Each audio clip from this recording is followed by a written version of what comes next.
The Butler did it. Nothing personal phrase of the day. It is Tuesday, April 25th, 2023, and Jimmy Butler did something that we have not seen in Miami before. He has set an all-time playoff record. He went Lawrence Taylor last night. Forget double nickels. He scored 56 points in a win over the top-seeded Milwaukee Bucks in a game at the formerly known as AAA, now the Kaja Center. And I got to tell you, I was there. And this is not a flex. This is not a look at me, Louie. This is a comment on can you go home again? Because that's what I did. I had not been to a Heat game in 6 years. Have not been to really professional basketball or baseball games since 2017. I walk in the arena and get right into president mode. I'm looking around at the ingress and the egress. I'm watching people online. I'm looking at the concession stands. I'm looking at signage. I'm looking at the teams warm up.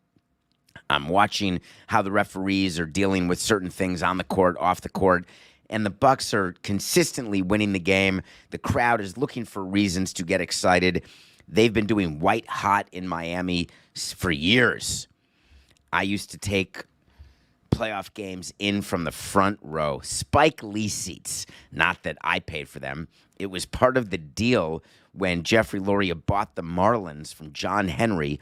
John Henry had these 4 front row seats, and they became part of the deal in the purchase agreement from 2002. So the Marlins had these 4 front row seats right midcourt, and you'd bring clients there, you'd bring friends there, and you got to watch Shaquille O'Neal and LeBron James and Dwayne Wade, all from the front row. I don't know that I could ever explain how fortunate I feel to have witnessed that. So I go back into the arena yesterday, not in the front row, obviously. I'm looking at the game, and I'm looking at Jimmy Butler's performance, and I'm thinking about all the times that I have thought that Jimmy Butler was not a positive for the Heat. All the times that I thought that Jimmy Butler was not a winning player. All the times that I've said and thought and manifested that he cannot carry this team, nor should he. What I watched last night was a player who not only carried the Heat to victory, but did it in a dominating way against one of the better defensive teams in the NBA. He did it with humility. He did it with hard work, with good shooting, like from twos. He only took 8 3-point shots. But what excited me the most about watching him score 56 and thinking about the history that we were watching was not until the game was in hand did you see the type of emotion that some players would give you when they hit a single or when they hit a 3 or when they're down 2 touchdowns and score and take off the helmet and do the icky shuffle as though something mattered. This game mattered to win your game at home, to take a 3-1 lead going back on the road to Game 5 where you know you can close out the top seed at home, where it's hard to win if you're a road team in Miami, and they can close it out on Friday. His exuberance and emotion came out after the game was decided. And I am not often willing to be wrong about a scouting report on a player. I'm willing to be told that I'm wrong and then make my own decision. There were times when we thought players were going to be good and they weren't, and I would not be convinced that they were not good. They could have 3 bad years, and I would say, no, it's coming. Don't worry, the power's coming. The average is coming. It's going to be okay. Once in a while, I will be convinced. Not by a member of the media or by a fan. It would have to be a baseball person would have come up to me and said, hey, look at your file. Because I would have files on players and stats on players, players to watch in the company, on the team, in the minor league system. And every once in a while, someone would walk in my office and say, hey, just so you know, are you ready? We're going to have to move on from this draft pick or this trade acquisition. It's not working out. Or I would say, we can't get rid of this person because, hey, we have so much invested. Let's just give it another minute. Or they tell me to give it another minute. Either way, there'd be disagreements. And I didn't often love changing my mind as quickly as maybe the people I worked with would want me to. Jimmy Butler is another example of that. And so I've been thinking about my own personality and what makes me as stubborn as I am And I figured I'm so stubborn because I've been right more than I've been wrong. And when I'm wrong, I can pivot fast enough that I can make up for the delay and the stubbornness and not acknowledging when I was wrong. And if you are fleet of foot and can do that, then you can hold on to your position slightly longer than necessary, and slightly longer, frankly, than other people can. So I've held on to the Jimmy Butler position for a damn long time. All through his stops in the NBA, I did not view him as a winner. What I watched last night, that's winning basketball from a winning basketball player. Is it enough for me to think that Jimmy Butler is a top 5 player in the NBA? No, I'm not doing that. I'm not going to let one game do that, but I am going to let one game inform my thoughts going forward that him as a player on the court against a team that's really good did something that nobody has seen in Miami playoff history, and it's not like they have the playoff history of the Mariners or the Marlins. This is a team that wins in the playoffs. They win championships. They've got the banners in there to show you how often they win, the retired numbers to show you who's been in that franchise. Does this mean Butler gets his jersey hung? No. Does it mean that the Heat beat the Bucks? No. Can we just put a pin in one thing here? The best player in the NBA, arguably, number one, missed, for all intents and purposes, the first 3 games of the series. When that happens, you're not beating the best. You are not the best.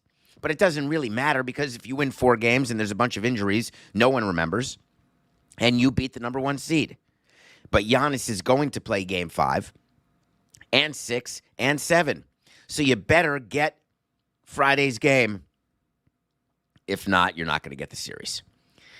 We'll talk more about what happened with me and Pablo and Juju at this game on the Levitard Show. But now we got to talk about Aaron Rodgers. Coke and I spend time every day. We do the show with you from 8 to 8:45 live on the Nothing Personal with David Samson YouTube channel. Then we stop, and I will watch a movie. Then we start working on the next day's show. Some days we say to ourselves, God, there's nothing going on. Other days we say we have to cut the majority of the show. So we're watching all of the news unfold, and then boom, Aaron Rodgers gets traded. If you have been living under a rock, Aaron Rodgers is a New York Jet, the least kept secret in the history of trades. Aaron Rodgers went on the McAfee show. How long has it been, Coca?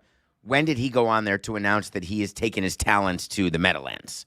It's got to be a month, I would assume. There was no way the Packers and the Jets could come to agreement because the Jets had no choice but to trade for him, and the Packers had no choice but to get whatever they wanted for him because they didn't have to trade Rodgers. Let me remind you, Aaron Rodgers is under contract, if this were talking to you yesterday morning, under contract with the Packers. Just because a player says they don't want to play with you doesn't mean you have to trade them. Unless you're in the NBA. Or Derek Jeter and Christian Yelich. Other than that, you don't have to trade someone when they demand a trade. So Aaron Rodgers says, I'm playing for the Jets. There's draft picks involved. As you all know, this week is the NFL draft. The Green Bay Packers said to the Jets very simply, take your time. But if you don't give us this package by the draft, we're not doing the deal with you. And you're going to have to tell your fans that we don't have a quarterback other than the guy named Zach. And I'm happy to tell our fans that we're going to have Rodgers hold a clipboard. We've got the $60 million sunk into him. We had it in our pro formas. We had it in our projections. I am not going to give him to you. Here comes the draft. The phone call gets back. Jets GM says to Woody Johnson, man, Woody, you really screwed us. You talked about how much you wanted Aaron. Aaron totally screwed us about how he wants to play for the Jets. What do you want to do? So basically, Joe Douglas didn't make this trade. This is a trade that went down yesterday that Joe Douglas never would have done. As a GM of a team who wants to keep a job, who wants to be looked at for the next job once he gets fired from this job, which every GM does, you're hired to get fired. This is not a good deal. Jets fans can yell and scream at me all they want. We've got Rodgers. Hell yeah.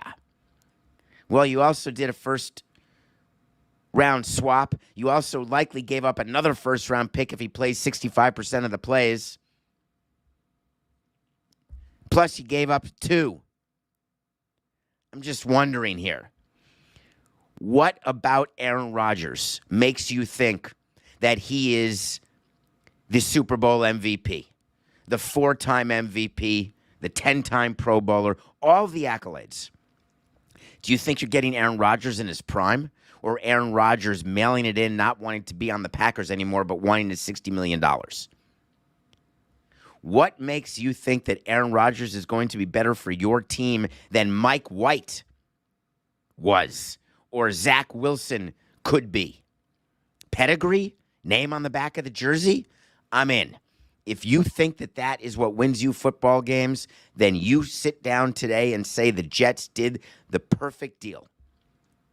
What happens when Aaron Rodgers gets this $60 million, which he now gets, starts for the Jets? Forget injuries because they happen. I'm talking solely non-performance. What happens when he realizes, you know what, I'm not all that interested? Joe Douglas goes to Woody Johnson and says, you better not fire me when our team doesn't make the Super Bowl. You better not fire me when our team doesn't win 9 games. Because I wouldn't have put our team in this position under any circumstance. The Packers, meanwhile, got the King's ransom in the trade, and they get what they want. They have Jordan Love as their quarterback, which they had to do. Jordan Love had to play. It's the exact timing of when Rodgers started playing. He replaced Brett Favre. Strangely, Brett Favre was traded to the Jets, I think. And now Rodgers has been traded to the Jets, and Rodgers sat for 3 years waiting for Favre to leave. Love has sat for 3 years waiting for Rodgers to leave. And now the Packers have to make a decision about what to do with Jordan Love. I think they have till May 1st to pick up his 5th-year rookie option. I'm just not exactly sure how you know whether you should do that. It's not lost on me that I believe the Packers wanted Love to play last year instead of just this year, have a bigger opportunity for understanding what was possible. Jordan Love, what has he played? How many games has that guy played that you can think of, Coca? I'm trying to think. Rodgers played like 7 games in his first 3 years, and that's it. I don't know how many Jordan Love has played, but my guess is not even that many. Are they going to give him $20 million next year? 5th-year option? I guess they're going to have to, right? He has 83 career pass attempts. Thank you, Matt. 83 career pass attempts. In this day and age of the NFL, that's like a Sunday-Monday combo. But you have to hope that the Packers know what they're doing. If you're a Jets fan, you have to hope the Jets know what they're doing. I'm not convinced anyone knows what they're doing because the player had so much power in this case. But my final thought on the Rodgers trade, when you're running a team, be very, very careful. It is such a hard thing to do to get rid of a player a year too early versus a year too late. It feels so wrong. It's like selling a stock, what you believe to be the high after a 40-point gain. You're like, no, it gained 40 today. It's going to gain another 10 tomorrow. I'm not going to sell. Or, oh my God, my house is worth another 50 grand. It'll go up 10 more grand in the next 6 months. Let's hold. And then you look back and say, God dang it, darn it. Look what we left on the table. It's hard to sell at the high. It's hard to buy at the low. I agree. But there were quite a few signals here. I don't mean like the virtue kind. I mean like the physical kind, the mental kind, listening to Rodgers, understanding the fact that he was not going to be a Packer. So many things the Jets could have done differently. So many things Aaron could have done differently. Instead, he goes into a cave for 4 days. Instead, he does the ayahuasca, and now he comes out as though he's going to save the Jets. And if you're the Jets, you have no choice now. You go with him, and you better win with him. And on top of that, you better extend him? That can't be. The Jets and Woody Johnson have to believe that they made this trade for 1 year of Aaron Rodgers, because if you extend Aaron Rodgers, that's insanity. You want him to leave. What, are you going to give him another $45, $50 million per year over 3 years and make sure you spread it out so the cap hits and dead cap hits aren't so bad now and you're stuck in the same place, except now he's 45 years old? It's absurd. It's a 1 year thing, period. This is not Brady going to the Buccaneers. This is not going to end well for the Jets. We don't even have this in the show, Coca. Can we do an extra wait to see? I'm going to do it for you right now. Let's make this official. Wait to see when we tell you something's going to happen. If it happens, great. If it doesn't happen, we will revisit it. I promise you. I want to have credibility with you. I want you to know I don't get everything right, but I do take stands. Aaron Rodgers is a 1 year Jet. Because when you're a Jet all the time, from your first cigarette to your last dying dime? Man, I hate when I don't get lyrics right. Wait to see Aaron Rodgers a 1 year Jet. All right, let's switch to Commissioner Rob Manfred, who is doing a yeoman's job right now. What is a commissioner's job? We know it. Protect the owners. Make sure you say nice things about the owners because they vote for you and your salary and your contract. We've watched Roger Goodell do it. You think Rob Manfred doesn't watch Roger Goodell and Adam Silver and Gary Bettman? They look at Roger Goodell as the human pinata. What do we got today? You know what I want? I want to talk to Samson. So you want to talk to Samson. Go watch Half Baked. We are 360 days away from the next 420, but don't wait that long to watch Half Baked. There's a character named Samson, and everyone wants to talk to him. Get on Twitter at David P. Samson, hit follow, and then ask a question in the DMs, or get on Instagram or TikTok or all the other places where Coca and I are found. Hello, David. Hello. I like that. I like that start. With Manfred's comment about the A's being more competitive in Vegas, is this just a full court press on Oakland, or is this the beginning of the relocation process, although no vote or agreement is in place? Thank you. And hello to you. That's a great question. Well said. Appreciate the hello, David part. Here's what happened. Rob Manfred gets a schedule from Pat Courtney and Glenn, his PR people, who he's going to talk to, when he's going to talk, how he's going to talk, what he's going to say, message points, subject matters. It is critical that Rob is out in front of the A's and Rays stadium situation. There has been a lot of anti-John Fisher talk in the media, both written and spoken, amongst the fans in Oakland. They are all blaming John Fisher for what's gone wrong with the A's. Has he made mistakes? Yes. Has he neglected to make up his attendance to make it not look so bad? Yes. Does his team stink, notwithstanding their 11-10 victory over the Anaheim Angels yesterday? Yes. Was his team in the playoffs 3 years in a row as recently as 18 through 20, 2000? 18 to 20? Yeah. Do they have one of the top front offices in baseball? Yes. Are they getting the most out of their payroll? Yes. Are they overpaying a bunch of minor leaguers? You bet your bippy they are.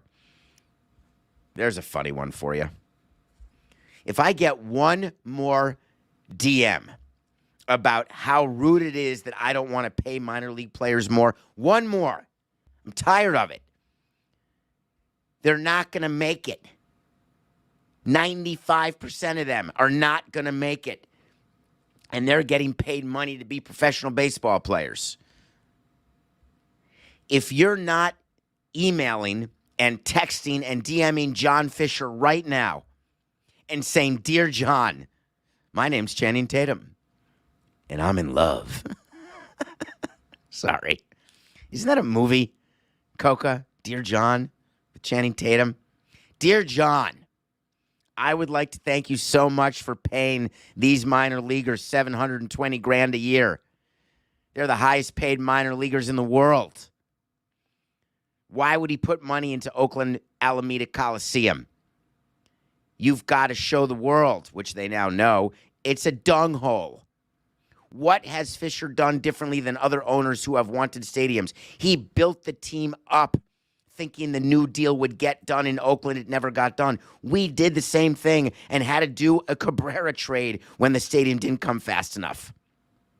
And then we built it up into the new stadium and then had to get rid of it because we didn't get the revenue we thought because new stadiums aren't the panacea they once were. And do you think Rob Manfred doesn't know that? Do you think that when Rob closes his eyes at night, he doesn't say to himself, "Oh, God, what happens if there's a new stadium in St. Pete, a new stadium in Oakland, and it doesn't work?" It's a nightmare scenario for him. The bigger nightmare scenario is the A's moving to Vegas and it not working in Vegas, which is why Rob Manfred met the Associated Press and had a few choice words about Vegas. Because it had double meaning. One, pay attention, Oakland. This team works in Vegas, and it works in a more competitive way. Revenues will be up. Well, that is really important to say because that speaks to both Oakland and to Vegas.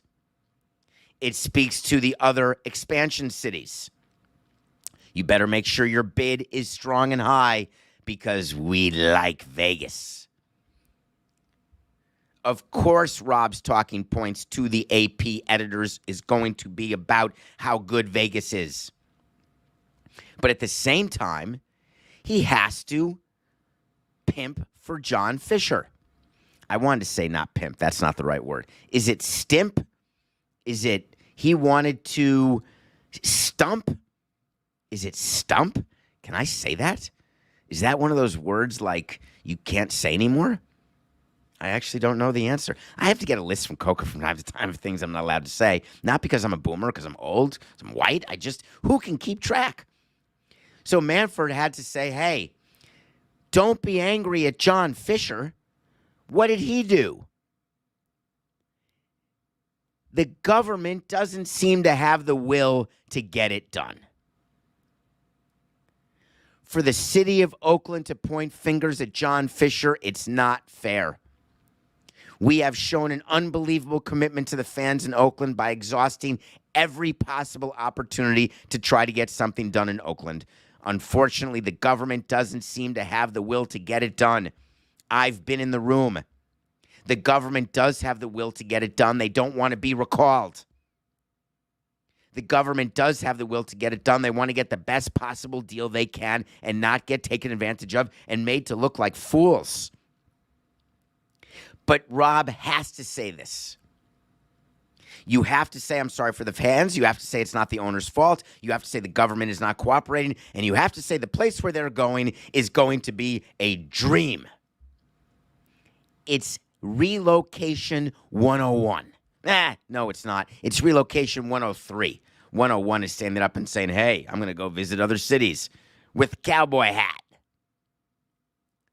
So is this done because the deal to Vegas is complete? Is that why Rob did this? Absolutely not. I said it yesterday. I said it the day before. I said it the month before that, and I'm going to say it tomorrow. Like at the end of League of Their Own. That may have been a ball yesterday, and it may be a ball tomorrow, but today it's a strike. The A's are still not done moving to Vegas. There is no deal done in Vegas. Every word that comes out of the commissioner's mouth or John Fisher or the president, David Cavall, every word is all about getting a deal done in Oakland or in Vegas, preferably Oakland. And here's the other little nugget. The reason why you need to keep Oakland going is that if the A's move to Vegas, you need Oakland to be an expansion candidate to compete with Portland, because you're going to have a Western expansion team and an Eastern expansion team, and you need competition. All of this is to say, don't panic. There's a lot more to go.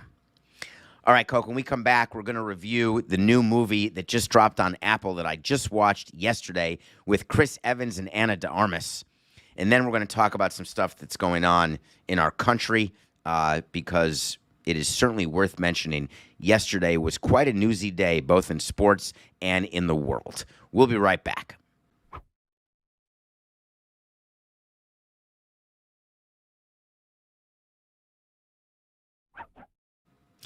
Welcome back to Nothing Personal. It's David Samson coming to you live with Matthew Coca every day, Monday to Friday, 8 a.m. to 8:45. Thank you for being with us. Please rate us and review and subscribe and follow and do the things that spread the word about this show, because we're trying to take over currently.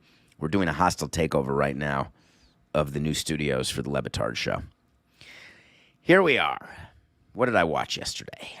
I watched that movie that, of course, I'm going to watch. Do you know I give you a list? This is embarrassing to say, but I'm going to say it. Apple is going to come out with a movie. I'm going to watch it. You put Ana de Armas and Chris Evans in. Of course I'm going to watch it, no matter what. It's not even a question. It can get a 4.2 on IMDb. It can get a 20% on Rotten Tomatoes. I don't care. I'm going to make my own opinion, and I'm going to watch it.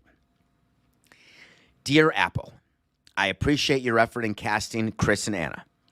They have the chemistry of two people who have never met and would never spend 1 second together off screen. I didn't believe for 1 second that they had a relationship or liked each other, loved each other, but I also didn't believe that they're the ability to have matrix moves when they're doing their fights on a spinning top above a city. Other than that, I like the story.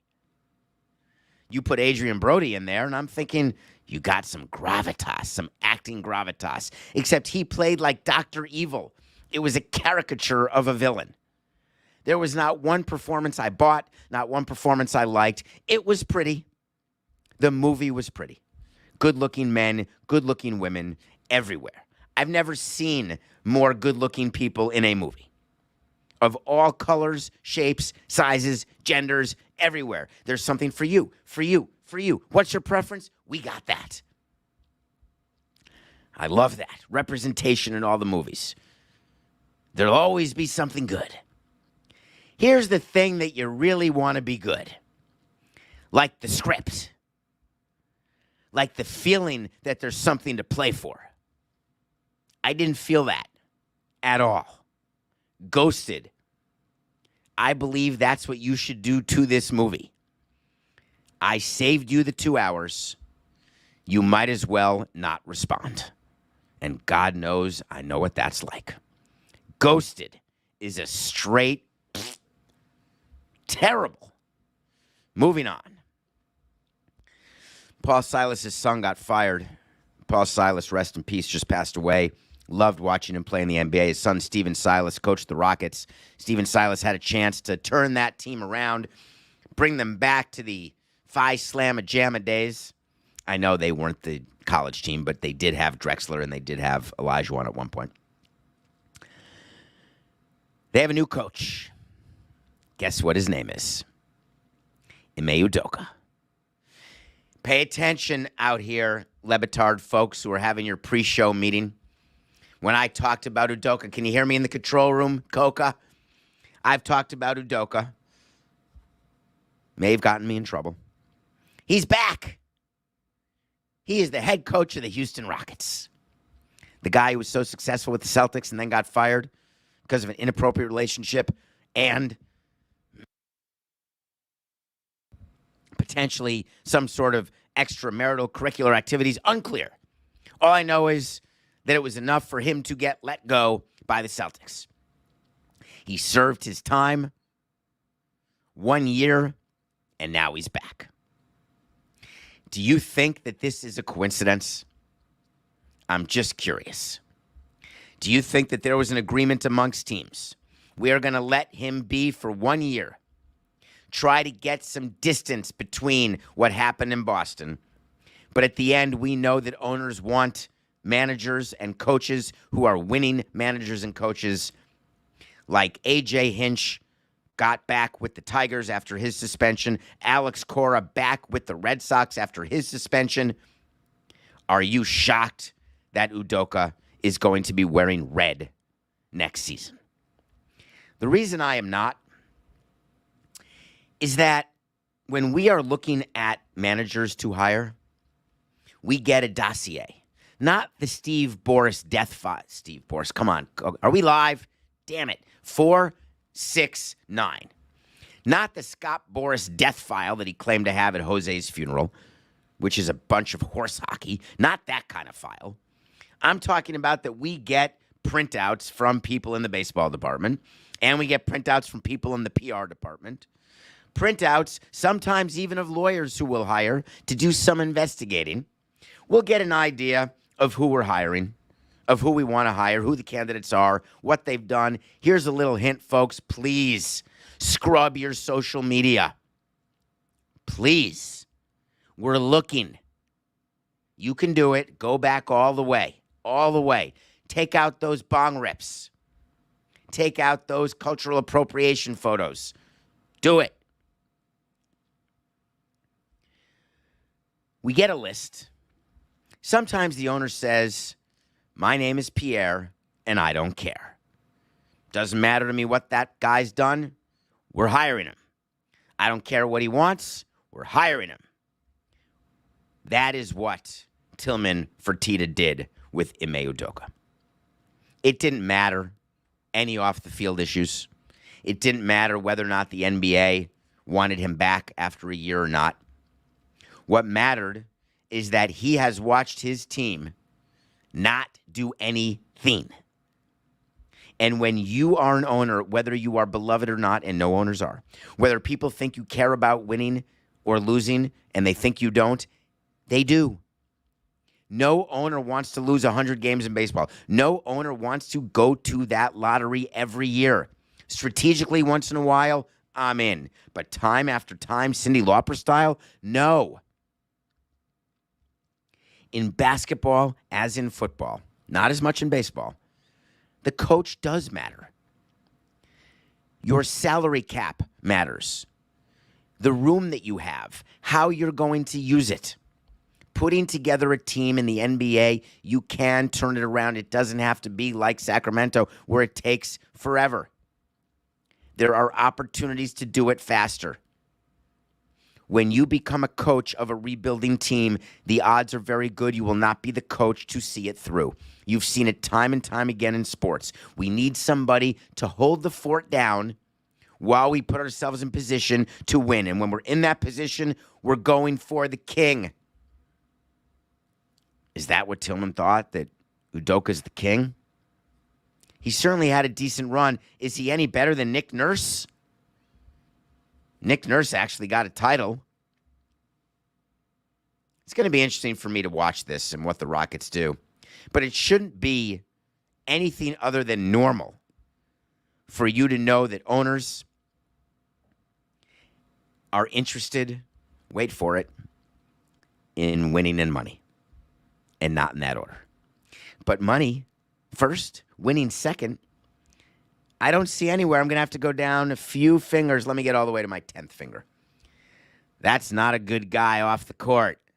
It's number 10. It barely hits 10. I may even have to go to the toes. All right. Damn it. We're 60-58. Nothing personal pick of the day.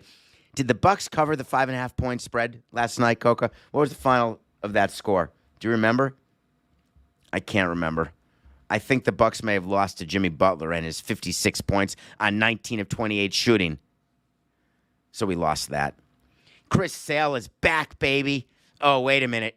No, he's not. They're going to beat the Orioles because they've got to beat the Orioles. The Orioles are going to go to 15-7? No, that's not happening.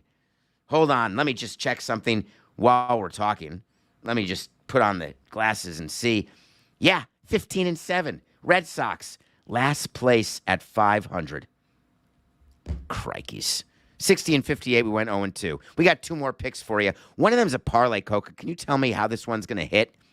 And are we minus money on this parlay? But it can't be much.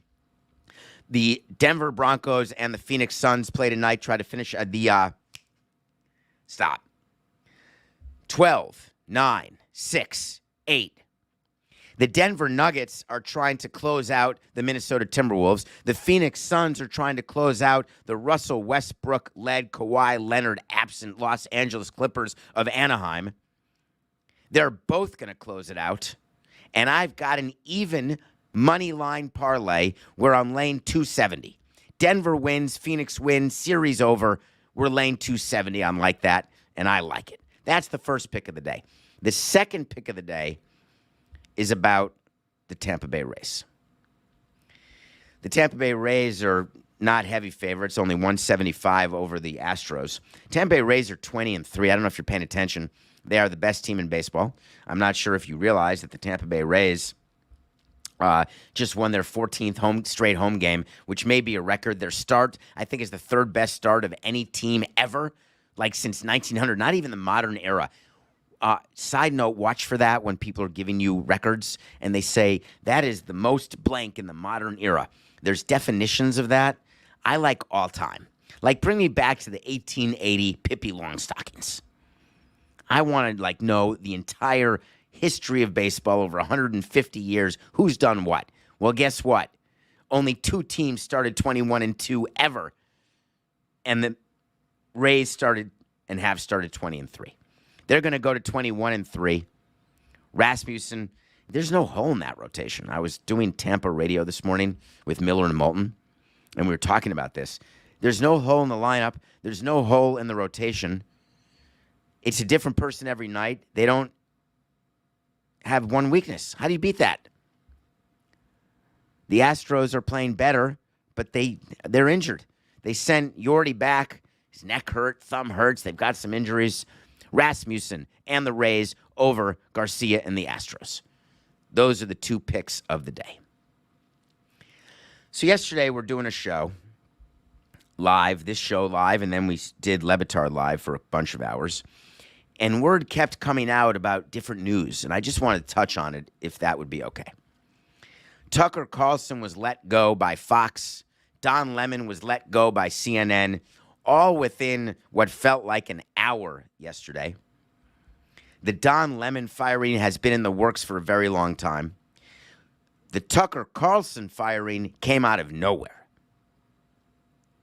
Something acute happened, speculating it had to do with the Dominion settlement, that someone had to be blamed. Maybe there's more coming out that would have impacted the other lawsuits that Fox is facing. Maybe Tucker Carlson did something and finally went over the line that the board said or the Murdochs said, hey, Kendall, it's not you. It's time for Shiv or Connor. Something happened. But what I kept thinking about is what does it mean? When you lose somebody from the right and you lose somebody from the left, does that become an even trade? Did the world of political commentary make zero progress because you had 2 people who were at the end of the horseshoe anyway? And so by lopping them off, does that mean you're getting closer to a straight line where you can actually have commentary without emotion, where you can have information and education so we can all make our own decisions, which is the sole purpose of Nothing Personal? Is that possible? We're going to find out with how they fill these time slots. Don Lemon's time slot got filled this morning. Life just went on. They did a 2-minute, hey, we're going to miss him. He was a mentor. Loved him as part of CNN this morning. But guess what? The show must go on. Fox is going to have a primetime host, and the show will go on. The question is, what kind of show will go on as we enter into another political presidential campaign? And lest you have forgotten, it's on like Donkey Kong. Because on top of Carlson and Lemon being disappeared yesterday, this morning at 6 a.m., President Joe Biden released a video saying that he's up for re-election.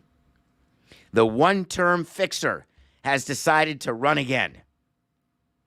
Without telling you where I stand, but you know, You know where I have stood. You know where I am standing. Don't know where I will stand. That's the beautiful thing about standing is you can shift your feet from time to time based on new information being given to you. When Joe Biden sat there and said, let's come up with a video announcing my reelection, what's our theme? The theme of every one-term president going for a second term is, we've got more to do. Let's keep going. It's one of my favorite things. I have it tattooed, for Christ's sake. Let's keep going. I like it. Joe Biden's thing is, we're not finished. That's the same as let's keep going. Let's finish. I mean, that's always a good idea. But when you run 4 years ago saying, hey, I'm a one-term guy, we're going to get it done. And then you run in your second term and saying, hey, we got to finish. That means you didn't quite succeed in the first 4 years, right? I'd like this slogan to be, hey, we did what we said we were going to do. Now we're going to do even more with more time. When you announce you're going to do 5 things and you've got 1 hour to do it, like a show like this, if I tell you, Coca gets pissed at me when I say we're going to get to something and then we don't get to it. Because the audience gets upset, they get excited, they think that we're going to talk about something, and they press forward. Where the hell is it? If you're going to say you're going to do something, you better deliver. When you're going to make America great again, you better make it great again. Or you could say make America greater. Or it didn't work, we made America stink, now we got to make it great. So we're going to try that again. We're going to make the world tolerant. We're going to make the economy better. We're going to lower inflation. We're going to lower gas prices. We're going to save the environment. We're going to save the earth. It's all going to be great. Oh, Christ. We didn't finish. Nobody finishes. It's political impotence. It happens every year, not just the last 4 years or the last 14 or the last 140. Well, maybe the last 140. Politicians always run the same way. That's what a re-election campaign is. We got more to do, and we're going to keep doing it, and we're going to do it my way. Yes, my way. Well, we've all seen Biden as president for 4 years. We've all seen Trump as president for 4 years. Who do you got? Is that really the best we have? Is that we're going to give you Trump v. Biden part 2? It feels like Hot Shots part 2. It feels like Airplane part 2. It feels like Fletch Lives. This is the sequel? Well, we're going to have to do something good about it. I don't see anyone standing up to challenge or run. There's 2 people who have said they're going to run against Biden for the nomination. We don't know if DeSantis is going to run against Trump or someone else. Are they going to get any traction at all? But it certainly appears like we're looking at the sequel of Trump-Biden. If you're in, you're in. But if you say that you saw that coming, I guess you're smarter than I. I guess you have a better political telescope than I do, or maybe a crystal ball than I do. I thought that there was no chance in Hadestown that this is where we'd be. But here we are. So what do? We spend our time getting educated about the issues, making sure we hold people accountable for what they said they would do and whether or not they did it in office, and whether or not what they did is something we want them to keep doing. That is what people who are reelected do. But here's the funny part. When you are in your last term, you are emboldened to do more because you're not running again. You're not up for reelection. So if you don't like what happened now, just you wait. It's going to be more. If you like what happened, then just wait. It's going to be more. This is a fascinating time. It is incumbent upon everybody listening to this show who will be able to vote in the next election to at least start thinking. We can still talk sports and talk entertainment and culture and all the fun stuff that we do, but it is now time, given what we are seeing, given what we've lived through, what we are living through, and what we want to live through going forward, it is time. Today, read, listen, learn, not just in an echo chamber. Don't just watch the channel of people saying what you want them to say. Watch the channel of people saying what you can't stand them to say. Read articles about things that make your skin crawl. Help that inform your view and be open to the possibility, hey, maybe I was wrong. I did it. I did that very thing, and man, let me tell you, it hurts. I told you when this show started, I'm stubborn. I don't like being told that a player who I thought was good is not good, or a player who I thought was not good turns out to be good. I need to be proven time and time again, and then I will give up the stubbornness, move forward, and then tell you that I'm able to change. If I can do that in sports, if I can do that politically, if I can do that in myriad ways, guess what? I'm just an ordinary guy just sitting here talking to you every day. You can do it too. It's just business. We'll be back tomorrow. This is nothing personal.